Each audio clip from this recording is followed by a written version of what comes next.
আল্লাহ রাব্বুল আলামিন বলছেন ওয়ালাকাদ খালাকনাকুম সুম্মা সাওয়ারনাকুম সুম্মা কুলনা লিল মালাইকাতি ইসজুদু লিআদম ফাসাজাদু ইল্লা ইবলিস লাম ইয়াকুম মিনাস সাজিদিন। আল্লাহ রাব্বুল আলামিন বলছেন ওয়ালাকাদ খালাকনাকুম, নিঃসন্দেহে আল্লাহ রাব্বুল আলামিন সেই সত্তা যিনি তোমাদেরকে সৃষ্টি করেছেন। সুম্মা সাওয়ারনাকুম, এরপর তোমাদেরকে আকৃতি দান করেছেন, সুন্দর অবয়ব কাঠামো দান করেছেন, দৈহিক কাঠামো। সুম্মা কুলনা লিল মালাইকাতি ইসজুদু লিআদম, এরপরে আল্লাহ রাব্বুল আলামিন সমস্ত ফেরেশতাদেরকে বলেছেন যে তোমরা আদমকে সিজদা করো। আর সূরা বাকারার মধ্যে আছে আল্লাহ পাক সৃষ্টি করার পরে আদম আলাইহিস সালামকে নাম শিক্ষা দিয়েছেন, অর্থাৎ জ্ঞান শিক্ষা দিয়েছেন, এবং এমন জ্ঞান শিক্ষা দিয়েছেন যেই জ্ঞান ফেরেশতারাও জানতেন না। আল্লাহ পাক ফেরেশতাদেরকে বলেছিলেন যে তোমরা এই নামগুলো বলে দাও দেখি, যদি তোমরা সত্যবাদী হয়ে থাকো। ফেরেশতারা এই নামগুলো বলতে পারেননি।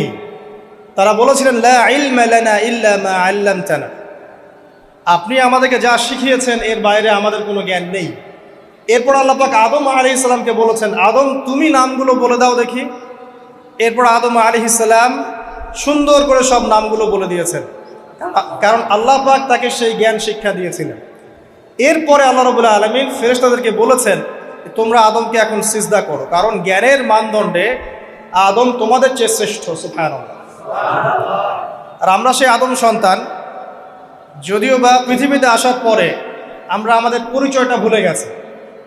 সেই আদম সন্তান যে আদমকে আল্লাহ রাব্বুল আলামিন ফেরেশতাদেরকে দিয়ে সম্মানিত করলেন, সিজদা করালেন, সেই আদম সন্তান এখন আল্লাহর জমিনে শিরক করে, নবী সাল্লাল্লাহু আলাইহি ওয়াসাল্লামের সুন্নতের অনুসরণ করতে চায় না, নবীদের আদর্শ মানতে চায় না, কোরআন এবং সুন্নাহ মেনে জীবন করতে চায় না। সেই আদম সন্তান এখন জেনা করে, ব্যভিচার করে, মাদকদ্রব্য পান করে, সমকামী। সেই আদম সন্তান এখন ঘুষ খাচ্ছে, সুদ খাচ্ছে, দুর্নীতি করছে, অন্যের সম্পদ আত্মসাৎ করছে, অন্যায়ভাবে মানুষকে হত্যা করছে। এমন কোনো গুনাহ নাই যে সেই আদম সন্তান করছে না। কোন আদম সন্তান? যার পিতাকে আল্লাহ রাব্বুল আলামিন কি করলেন? ফেরেশতাদেরকে দিয়ে সেজদা করালেন। তাহলে চিন্তা করেন যে আমরা আমাদের পরিচয়টা কি পরিমাণ হারিয়ে ফেলেছি। আমরা তো চেতনার কথা বলি না, শেকড়ের কথা বলি না, আমরা সংস্কৃতির কথা বলি না। এই কথাগুলো আমরা বলি। আমাদের সত্যিকারের চেতনা হচ্ছে ইসলামিক চেতনা। সত্যিকারের শেকড় হচ্ছে এই শেকড় যে আমরা আদম আলাইহিস সালামের সন্তান, যে আদমকে আল্লাহ রাব্বুল আলামিন ফেরেশতাদেরকে দিয়ে সেজদা করিয়েছেন জ্ঞানের কারণে। আজকে সেই আদম সন্তান দেখবেন জ্ঞান অর্জন করতে চায় না, দিনের জ্ঞান অর্জন করতে চায় না, দুনিয়ার জ্ঞান অর্জন করতে চায়, দিনের জ্ঞান অর্জন করতে চায় না। যে জ্ঞান তাকে পরকালে নাজাতের ওসিলা করবে, সেই কোরআনটুকু তিলাওয়াতও করতে চায় না, তিলাওয়াত করা শিখতেও চায় না, আগ্রহই নাই। তাহলে আমরা কি পরিমাণে আমাদের শেকড়টা ভুলে গেছি, চেতনা হারিয়ে ফেলেছি, আমাদের মূল সংস্কৃতি থেকে দূরে সরে আসছি। একটু চিন্তা করে সামনে যাই। আল্লাহ রাব্বুল আলামিন বলছেন এরপর সুন্দর আকৃতি দিয়ে আদমকে আমি ফেরেশতাদেরকে দিয়ে সেজদা করালাম। ফাসাজাদু, সবাই সেজদা করলো, প্রত্যেকটা ফেরেশতাই কি করলো? সেজদা করলো। ইল্লা ইবলিস, কে সেজদা করলো না? ইবলিস। ইবলিস সেজদা করলো না। ইবলিস কে ছিল? সে কিন্তু কোনো ফেরেশতা ছিল না। সে ছিল একজন জিন। কানা মিনাল জিন্নি, সূরা কাহফে আল্লাহ পাক বলেছেন কানা মিনাল জিন্নি, সে জিনদের একজন ছিল। ঠিক আছে?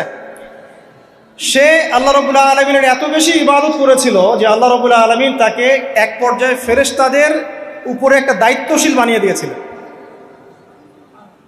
ঠিক আছে? তো কিন্তু তার মনের ভিতরে একটা কিবর বা অহংকার ছিল, যে অহংকারের কারণে সে কিন্তু আল্লাহ পাকের এই নির্দেশটা পালন করলো না, লঙ্ঘন করলো। আমরা সামনে যাই। লাম ইয়াকুম মিনাস সাজিদিন, আল্লাহ পাক বলছেন সে সিজদাকারীদের অন্তর্ভুক্ত ছিল না। কে? ইবলিস। আচ্ছা, ক্বালা, আল্লাহ পাক এবার বলছেন মা মানাআকা আল্লা তাসজুদা ইয আমারতুক। আল্লাহ পাক বলছেন হে ইবলিস, কিসে তোমাকে নিষেধ করলো, কে তোমাকে বারণ করলো আদমকে সেজদা করতে, যাকে আমি সেজদা করার আদেশ করেছি? কি জন্য করলে না? সোজা কথায় তুমি কি জন্য সেজদা করলে না আদমকে? মা মানাআকা, তোমাকে কে বারণ করলো? এবার ইবলিস তার দলিল পেশ করছে। সে বলছে যে ক্বালা আনা খায়রুম মিন, সে বলল আমি আদমের চাইতে উত্তম। আসসালাতু খায়রুম মিনান নাওম, এটা জানেন না? ঘুমের চেয়ে নামাজ উত্তম। ঠিক এইভাবেই সে ইবলিস বলছে কি, আনা খায়রুম মিন, আমি তার চেয়ে উত্তম। কি কারণে উত্তম? খালাকতানি মিন নার ওয়া খালাকতাহু মিন তিন। হে আল্লাহ, আপনি আমাকে সৃষ্টি করেছেন আগুন দিয়ে, জিনদেরকে কি দিয়ে সৃষ্টি করা হয়েছে? আগুন দিয়ে। ফেরেশতাদেরকে কি দিয়ে? নূর দিয়ে। তাহলে এখানে প্রমাণ হলো যে ইবলিস কিন্তু ফেরেশতা নয়। আমাকে সৃষ্টি করেছেন আগুন দিয়ে, ওয়া খালাকতাহু মিন তিন, এবং আদমকে সৃষ্টি করেছেন তিন মানে কাদামাটি দিয়ে। তার মানে আগুন কাদামাটির চেয়ে সুপিরিয়র, বেশি মর্যাদা সম্পন্ন, ওর মানে কে আছে আর কি। এই কারণে সে সিজদা করলো না। এবার আল্লাহ রাব্বুল আলামিন বলছেন, ক্বালা ফাহবিত মিনহা, ইবলিস এখান থেকে নেমে যাও। এটা কোন জায়গা?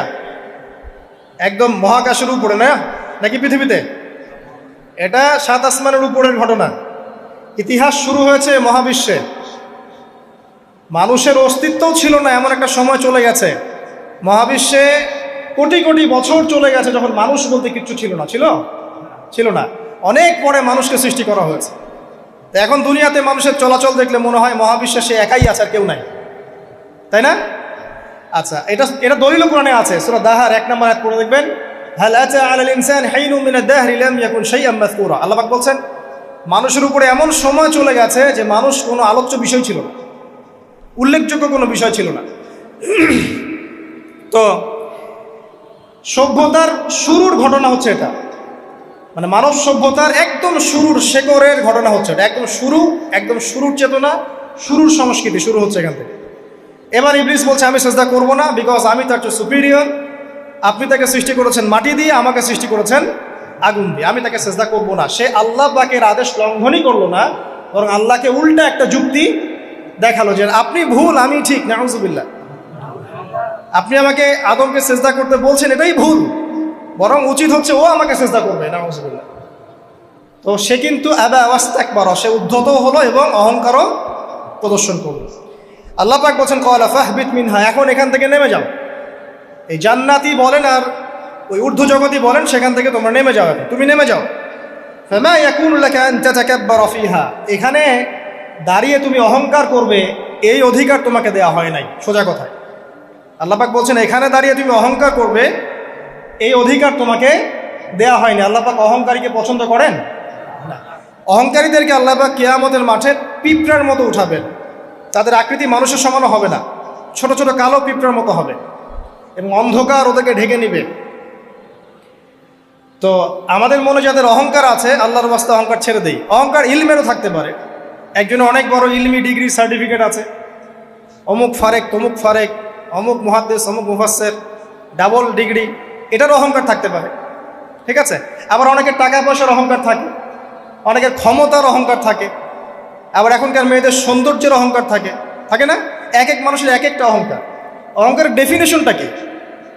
একজন সাহাবী নবী সাল্লাল্লাহু আলাইহি ওয়াসাল্লামকে বলছেন, ইয়া রাসূলুল্লাহ, আমি পছন্দ করি আমার গায়ের পোশাকটা সুন্দর হোক, আমার জুতা সুন্দর হোক, ঠিক আছে, আমার সুগন্ধি ভালো হোক, দামি হোক, এটা কি অহংকারের পরিচয়? নবী সাল্লাল্লাহু আলাইহি ওয়াসাল্লাম বলছেন, না, এটা অহংকারের পরিচয় নয়। বরং অহংকারের পরিচয় হচ্ছে অন্য মানুষকে তুচ্ছ তাচ্ছিল্য করা, এক, আর দুই হচ্ছে সত্যকে প্রত্যাখ্যান করা। মনে থাকবে অহংকারের সংজ্ঞা কি?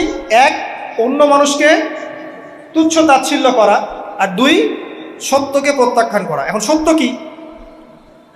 আইনস্টাইনের থিওরি সত্য, নাকি পিথাগোরাসের উপপাদ্যই সত্য, নাকি আমাদের পশ্চিমারা যে সেকুলারিজম, কমিউনিজম, ডেমোক্রেসি ইত্যাদি ইত্যাদি, ন্যাশনালিজম, এগুলো দিয়ে দিয়েছে মতবাদগুলো, এগুলোই চূড়ান্ত সত্য? সায়েন্সই কি চূড়ান্ত সত্য? চূড়ান্ত সত্যটা কি আসলে? এক কথায় সূরা কাহফের 29 নম্বর আয়াতে সত্যের সংজ্ঞা আছে। কত নম্বর আয়াতে? সূরা কাহফের 29 নম্বর আয়াতে আল্লাহ পাক বলছেন, ওয়াকুলিল হাক্কু মির রাব্বিকুম, হে নবী আপনি বলে দিন সত্য সেটাই, ন্যায় অন্যায়ের চূড়ান্ত মানদণ্ড সেটাই, হক বাতিলের চূড়ান্ত মানদণ্ড সেটাই। কোনটা? যেটা তোমার রবের পক্ষ থেকে নাজিল হয়। সুবহানাল্লাহ।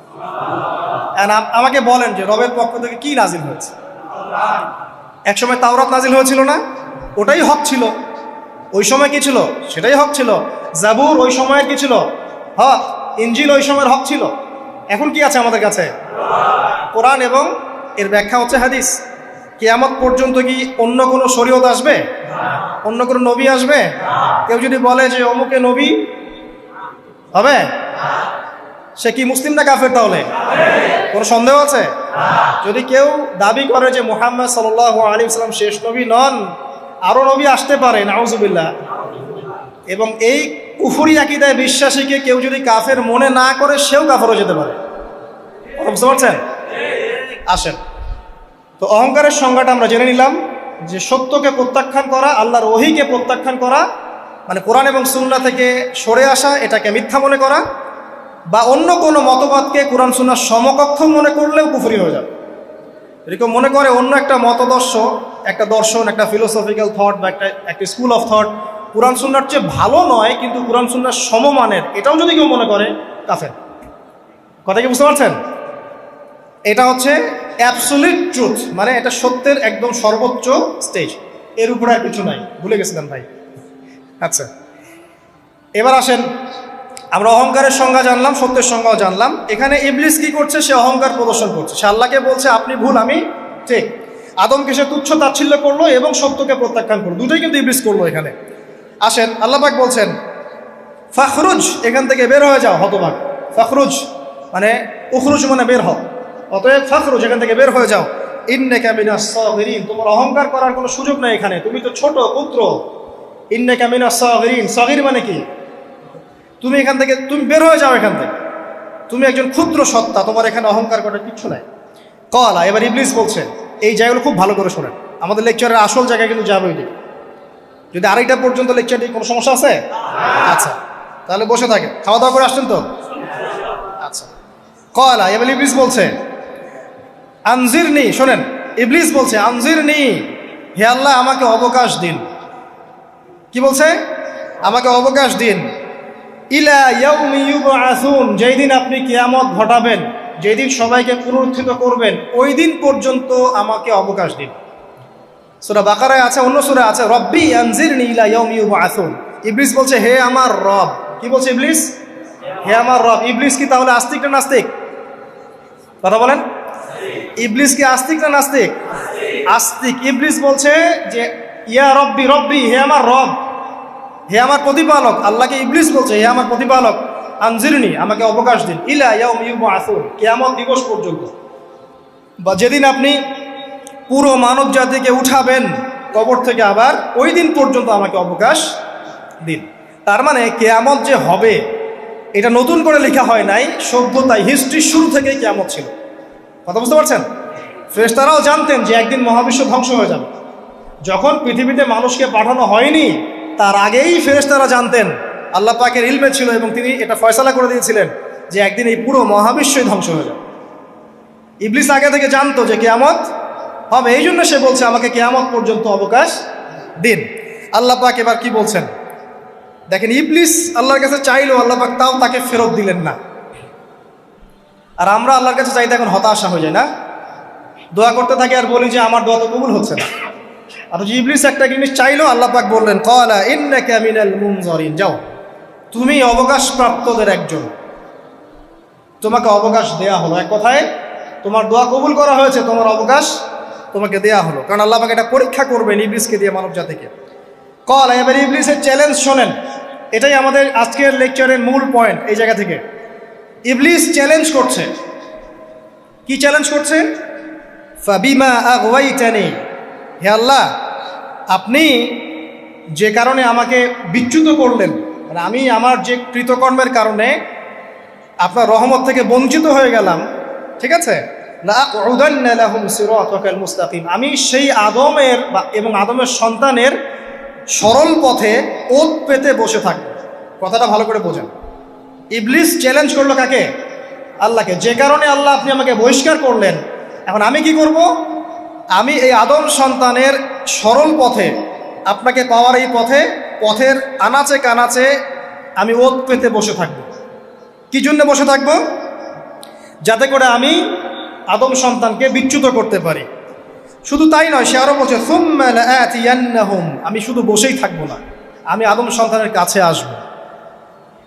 মিন বাইনি আইদিহিম, তার সামন থেকে আসব, ওয়া মিন খালফিহিম, আদম সন্তানের পিছন থেকে আসবো, ওয়া আন আইমানিহিম, তার ডান দিক থেকে আসবো, ওয়া আন শামাইলিহিম, তার বাম দিক থেকে আসবো, ওয়ালা তাজিদু আকসারাহুম শাকিরিন। আল্লাহ পাক আপনি তাদের বেশিরভাগকেই শুকরগুজার পাবেন না।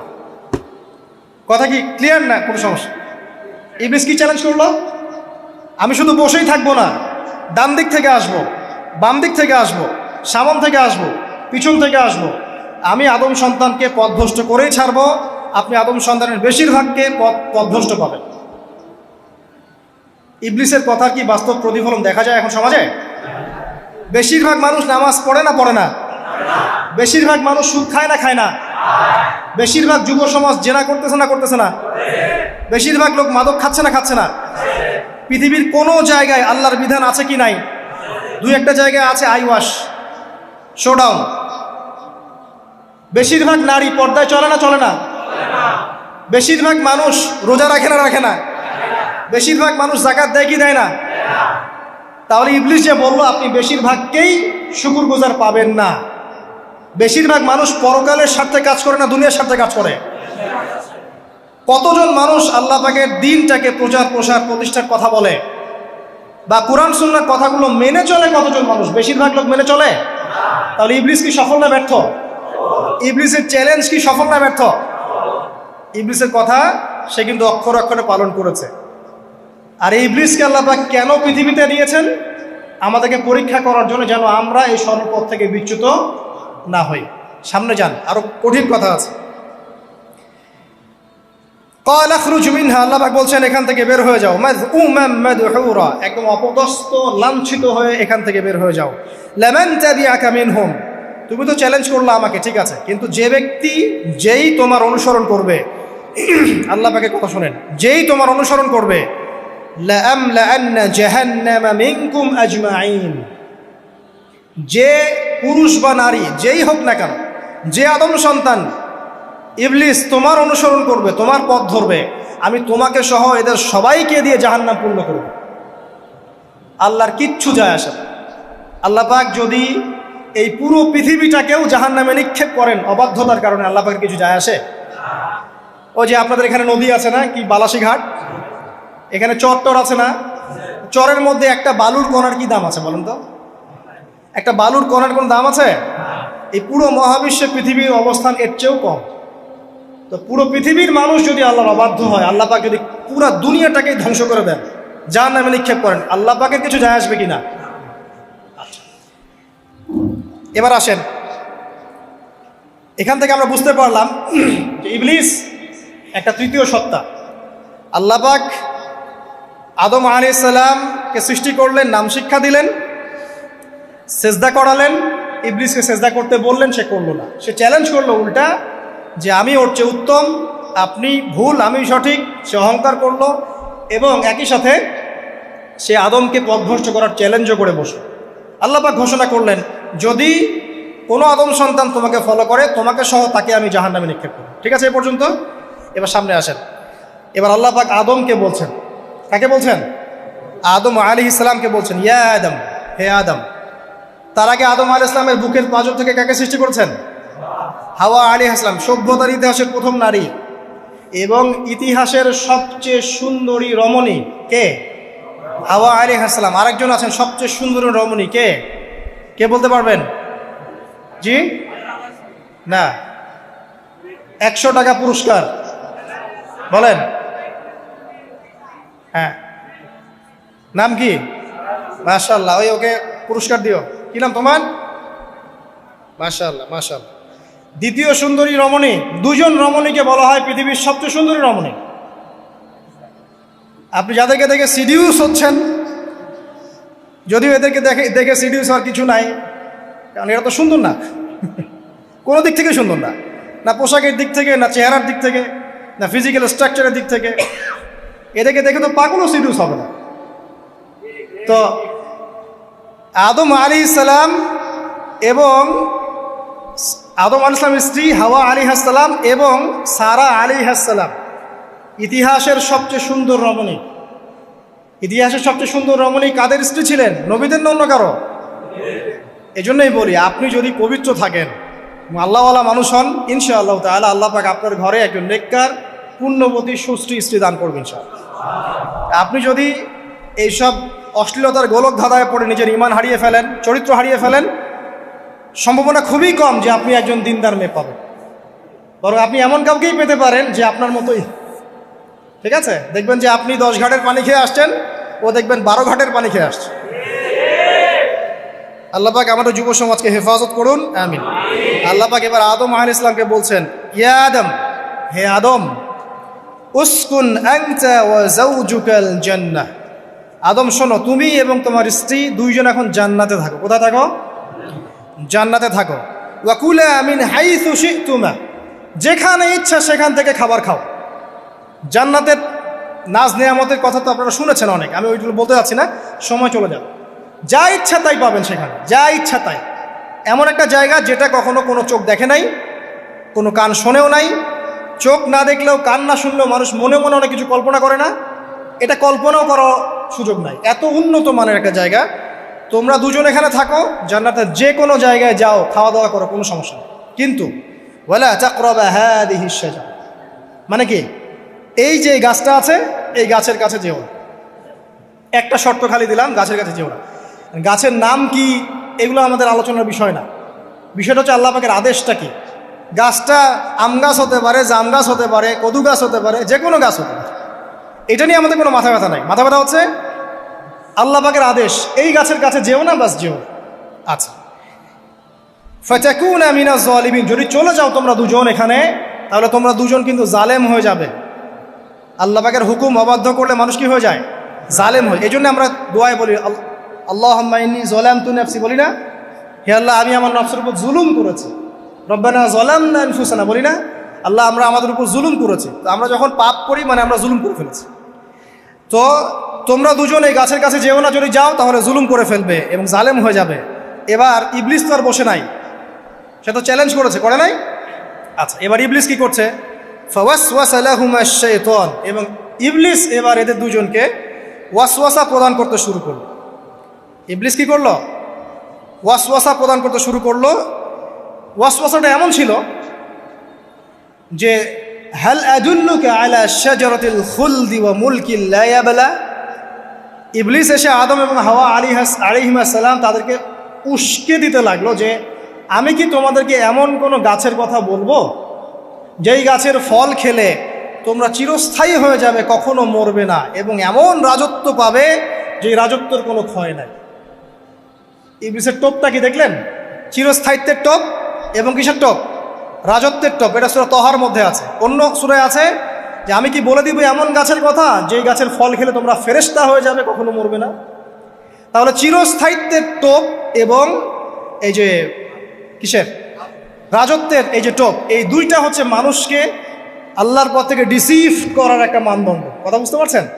এই পৃথিবীতে যত মানুষ পথভ্রষ্ট হয়ে গেছে জন্য হয়েছে অনেকেই, আর অনেকে চিরস্থায়িত্বের জন্য হয়েছে। ফেরাউন নমরুদ চিরস্থায়িত্বের লোভে পড়ে পথভ্রষ্ট হয়নি? আর ওই সময় থেকে শুরু করে এখনকার বিশ্বে যারা ক্ষমতাধর, এরা কি ক্ষমতার দাপটে পথভ্রষ্ট হচ্ছে না? এই দুটো হচ্ছে মানুষকে পথভ্রষ্ট করার মাধ্যম। ইবলিস খুব ভালো করেই জানতো। একটা কথা বলি নাই, যখন আদম আলাইহিস সালামকে তৈরি করে রাখা হয়েছে, সৃষ্টি করে রাখা হয়েছে, ইবলিস এর চারপাশে রাউন্ড দিচ্ছিল, তাওয়াফ করছিল, তাওয়াফ। এবং মানব শরীরের এবং মানব মস্তিষ্কের, মনের, মননের দুর্বল পয়েন্টগুলো সে ফাইন্ড আউট করছিল। কারণ সে কিন্তু অনেক জ্ঞানী ছিল, সে কিন্তু প্রচণ্ড জ্ঞানী ছিল, এবং এখনও কিন্তু সে প্রচণ্ড জ্ঞানী, এবং তার অভিজ্ঞতার ঝুলি এখন অনেক বেশি, তাই না? ওর বয়স হয়ে গেছে না, এখন প্রচুর বয়স। তো তাওয়াফ করে করে সে মানুষের দুর্বল জায়গাগুলো ফাইন্ড আউট করেছে। একটা হচ্ছে পেট, একটা প্রবৃত্তি, একটা হচ্ছে নারীর প্রতি আসক্তি, ঠিক আছে, একটা ক্ষমতার লোভ, একটা চিরস্থায়িত্বের লোভ। এগুলো হচ্ছে মানুষের দুর্বল জায়গা। ইবলিস এগুলো ফাইন্ড আউট করে ওইভাবে চাল দিয়েছে। কথা বুঝতে পারছেন? একটু খেয়াল করে দেখেন, এখনকার বিশ্বে যত অন্যায় হচ্ছে, ম্যাক্সিমাম পাপ হচ্ছে পেটের কারণে। পেট। সুদ খায় কেন? পেটের কারণে। ঘুষ খায় কেন? পেটের কারণে। ইভেন যে এখন জেনা করছে, ওদেরকে তো এখন যৌনকর্মী বলতে হয়, তাই না? সম্মান দিয়ে কথা বলতে হয়। তো যৌনকর্মী যারা, তারাও দেখবেন পেটের কারণেই করছে, পেটের কারণে। তারপর দেখবেন মানুষের সম্পদ আত্মসাৎ, ওই যে ছেলে মেয়ে বাল বাচ্চার জন্য। পেট মানে মূল জিনিসটা কি? পেট, এবং চিরস্থায়িত্ব, ক্ষমতার দাপট আর প্রবৃত্তির দাসত্ব, এগুলো হচ্ছে মানুষের সবচেয়ে দুর্বল পয়েন্ট। দেখবেন ম্যাক্সিমাম পাপ হচ্ছে মেয়েদের কারণে। মেয়েদের কারণে না, মেয়ের পিছনে, মেয়ের পিছনে আপনি চলে গেছেন, এখানে আত্মহত্যা করছে কেউ, কেউ এখানে আপনার জেনা করছে, কেউ ধর্ষণ করছে, কেউ পরকে লিপ্ত হচ্ছে, মানে মেয়েরই কোনো পাপ। ওই যে বলে না, দুইটা পাপ যাকে পেয়ে গেছে তার লাইফটা ক্র্যাশড। একটা হচ্ছে মেয়ে, একটা হচ্ছে টাকা, অর্থ সম্পদের লালসা যার মধ্যে পেয়ে বসেছে, এর জীবন শেষ। আর যার মেয়ের নেশা আছে, মেয়ের নেশা যার মধ্যে আছে, এর জীবন শেষ। একে আপনি হেদায়েতের পথে আনতে পারবেন না ইল্লা মাশা আল্লাহ, আল্লাহ পাক যদি না চান। আসেন, ইবলিস তাওয়াফ করছিল এবং সে কিন্তু টোপ দিল, চিরস্থায়িত্বের টোপ দিল, এবং কিসের টোপ দিল? ফেরেশতা হয়ে যাবে, অমর হয়ে যাবে। এবার আমাদের পিতামাতা আদম এবং হাওয়া আলাইহিস সালাম তারা কিন্তু ফল খেয়ে ফেললেন। আর এটা এমন নয় একবার ওয়াসওয়াসা দিয়েছে বাস খেয়ে ফেলেছেন, এমন নয়, কন্টিনিউয়াসলি সেই কাজটা করেছে। একটা মানুষ যখন জেনা করে, ইবলিস কি একবার এসে বললেই কেউ জেনা করে ফেলে? আস্তে আস্তে কিন্তু মানুষ জেনার পথে যায়। ওই যে প্রথমে একদিন, অনেক দিন একটা লেকচার দিয়েছিলাম না, প্রথমে গার্লফ্রেন্ড বয়ফ্রেন্ড একটা সম্পর্ক হয়, তাই না? তারপর কথাবার্তা হয়, মোবাইল ফোন এক্সচেঞ্জ করে, নোট এক্সচেঞ্জ করে, কফি খায়, আস্তে আস্তে ডেটিংয়ে যায়, পরে দেখবেন এক পর্যায়ে গিয়ে জেনা, এভাবে। আর যারা ধর্ষক, এতে ডাইরেক্ট অ্যাকশন, এত সময় নাই, ডাইরেক্ট। তো ইবলিস প্রতিটা পাপ মানুষকে ধাপে ধাপে করায়। দেখবেন ইবলিস এখানেও কিন্তু আমাদের পিতামাতাকে ধাপে ধাপে ওইদিকে নিয়ে গিয়েছিল। এবার আসেন, আমাদের পিতামাতা ফল খেয়ে ফেললেন, এই জায়গাটা খুব ভালো করে বোঝেন। এই ফল খাওয়াটা আল্লাহর অবাধ্যতা না? আল্লাহ পাক বলেছিলেন না যে জালেম হয়ে যাবে? আল্লাহ পাকের অবাধ্য হলেন। অবাধ্যতার ফলাফলটা কি হলো এবার শোনেন। আমরা সবাই জানি অবাধ্যতার ফলাফল কি, আল্লাহ পাক জান্নাত থেকে নামিয়ে দিয়েছেন, তাই তো? এর আগে আরেকটা ফলাফল হয়েছে।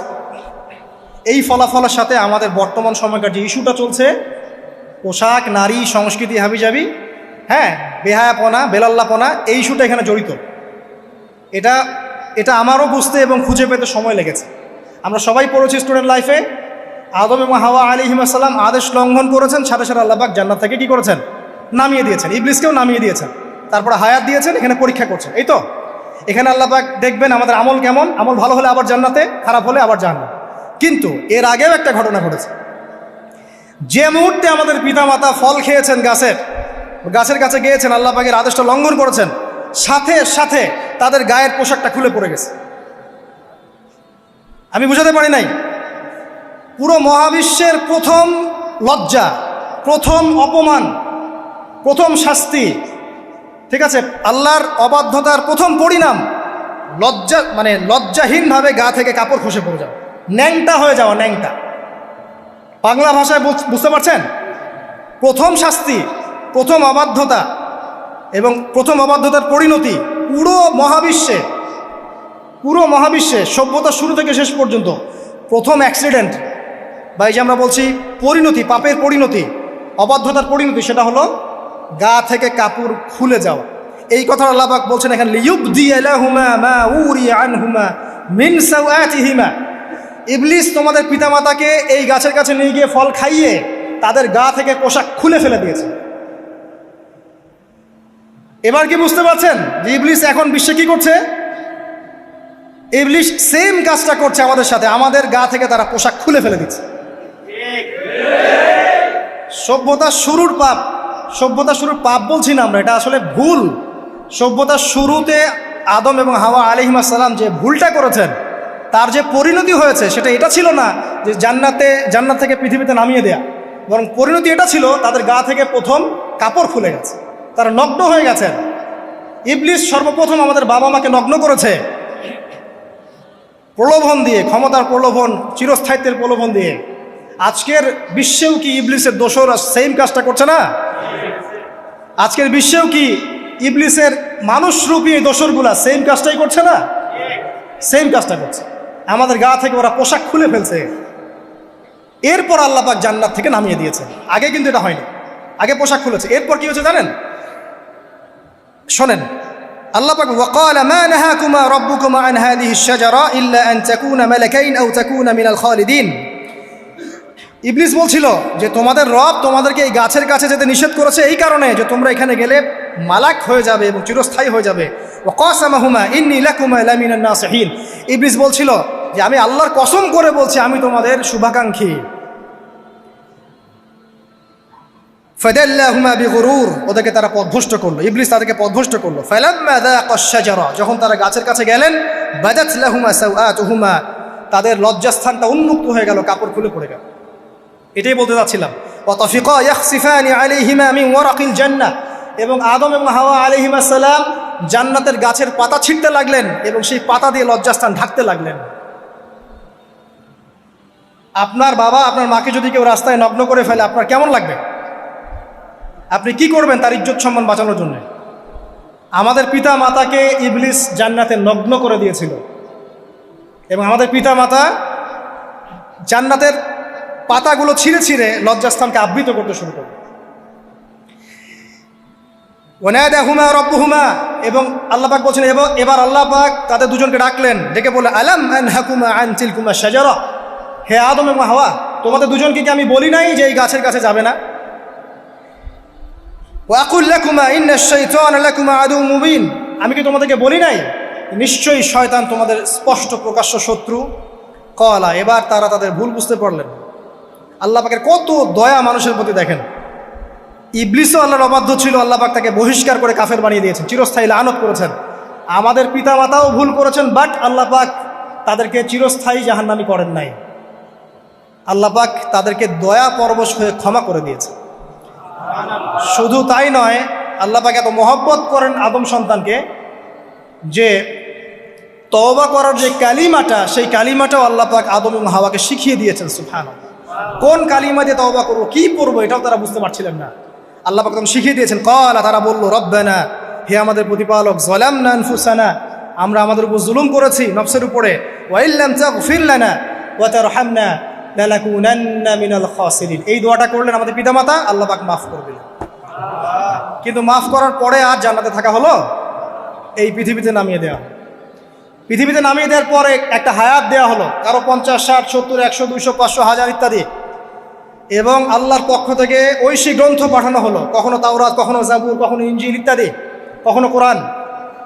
শর্ত দেয়া হলো যারা আল্লাহ পাকের এই ঐশী গ্রন্থগুলো মেনে চলবে তারা ইনশাআল্লাহ আবার মৃত্যুর পর সেই জান্নাতে ফিরে যাবে যেখান থেকে তারা বহিষ্কৃত হয়েছে।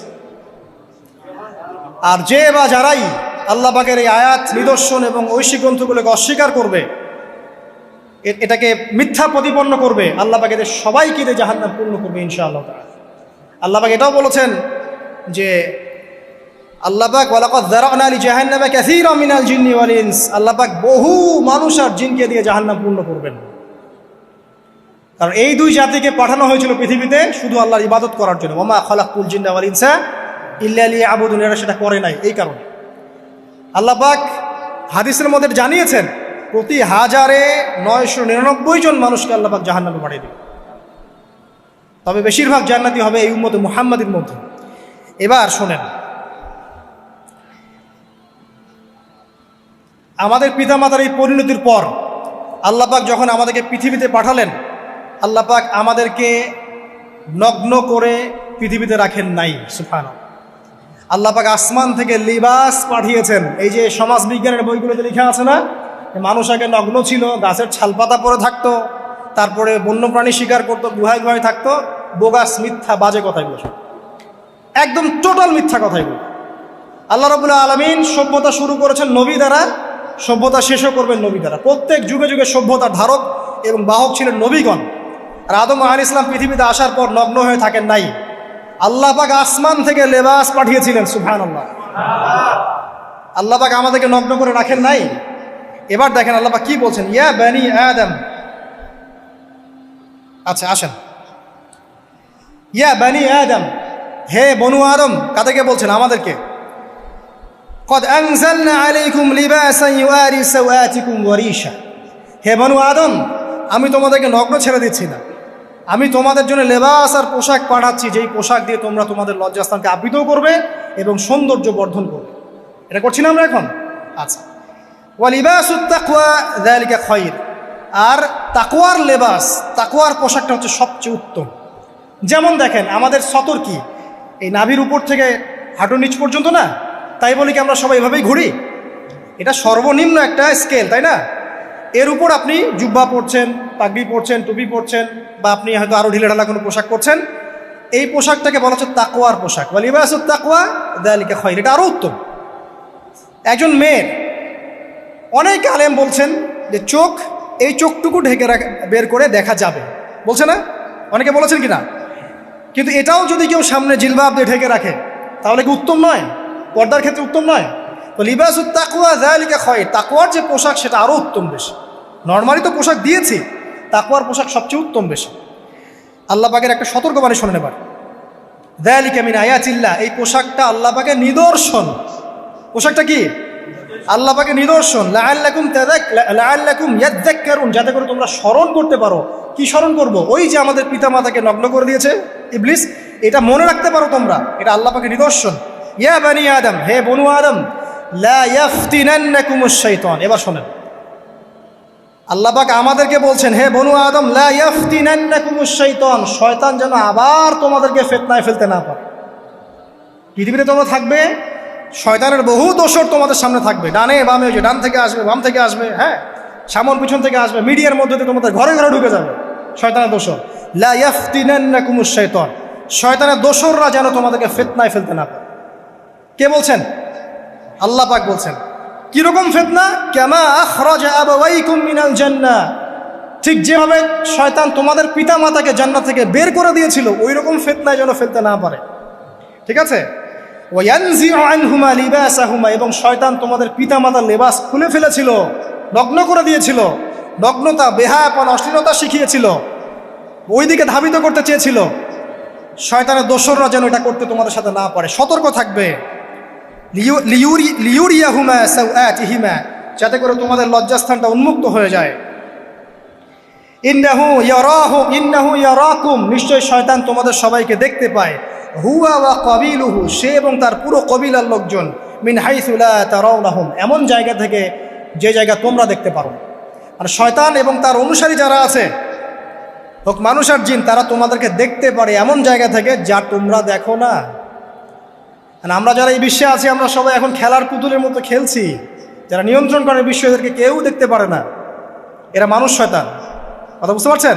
আর এমনি জিন শয়তান যারা আছে, এদেরকে তো আমরা দেখতে পারি না, অনেক দূর থেকে তারা আমাদেরকে দেখতে পারে। আল্লাহ পাক সতর্ক করছেন এটা। ইন্না জাআলনা আশ-শায়াতিনা আউলিয়া লিল্লাযিনা লা ইউমিনুন, শোনেন, নিশ্চয়ই যারা আমার প্রতি ঈমান আনে না বা আমার অবাধ্য হয়, আমার আদেশ মানে না, তাদের সাথে আমি শয়তানকে বন্ধু বানিয়ে দিয়েছি। এবার বুঝলেন কেন বললাম এরা মানুষ শয়তান? বিকজ এদেরকে আল্লাহ পাক শয়তানের বন্ধু বানিয়ে দিয়েছেন। এটা শয়তানের বন্ধু। অন্য সূরায় আছে, শয়তান, জিন শয়তান মানুষ শয়তানকে ওহী করে। জিন শয়তান মানুষ শয়তানের মাথায় এসব বুদ্ধি ঢালে।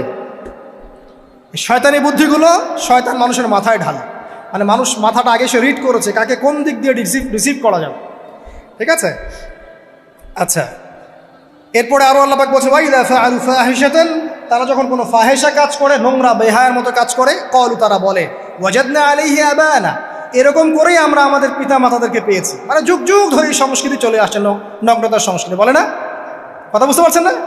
এই কথাই তারা বলে, যেটা কোরআনে আছে। আল্লাহ পাক বলছেন, ক্বালু ওয়াজাদনা আলাইহি আবানা, তারা বলে আমাদের পিতৃপুরুষদেরকে আমরা হাজার বছর থেকে দেখেছি এইভাবেই ড্রেস আপ করতে, এমনি ব্লাউজ ছাড়া শাড়ি পরতে দেখেছি আমরা, এমনি দেখেছি পেট বের করে চলতে, এমনি দেখেছি এই শর্ট কামিজ পরে চলতে, নগ্ন হয়ে চলতে। এখন তো বিকিনি সংস্কৃতি আসে, এবং এটা মুভমেন্ট চলছে, মানে মানুষের দেহ থেকে কাপড় খুলে ফেলার মুভমেন্ট, আন্দোলন শুরু হয়েছে। ঠিক আছে? এবং দোহাই হচ্ছে আমরা হাজার বছর থেকে এমনিই চলছে। এই যে আল্লাহ পাক বলছেন, ক্বালু ওয়াজাদনা আলাইহি আবানা, আমরা এর উপরে আমাদের পিতা মাতাদেরকে পেয়েছি। ওয়াল্লাহু আমারানা বিহা, এরা আরো বলে আল্লাহ আমাদেরকে এই আদেশ করেছেন। নাউযুবিল্লাহ। আল্লাহ বলছেন, আল্লাহ পাকের আদেশ কি? কুল ইন্নাল্লাহা লা ইয়া'মুরু বিল ফাহশা, নিঃসন্দেহে আল্লাহ পাক কোনো ফাহেসা কাজের আদেশ করতেই পারেন না। পারেন? নিঃসন্দেহে আল্লাহ পাক কোনো ফাহেসা, বেলাল্লাপনা, বেহায়ার মতো কোনো আদেশ, বেহায়াপনার কোনো কাজের আদেশ করতে পারেন না। আতাকুলুনা আলাল্লাহি মা লা তা'লামুন, তোমরা কি আল্লাহ সম্পর্কে এমন কথা বলছো যেই কথা তোমরা জানো না? এই পর্যন্ত থাক, এবার আসেন বাস্তবতায় আসেন। এতটুকু যে আমরা হিস্ট্রির সূচনার কথাগুলো বললাম, এখানে আপনারা কিন্তু প্রথম একটা দলিল পেলেন মানুষের দেহ থেকে পোশাক খুলে ফেলে।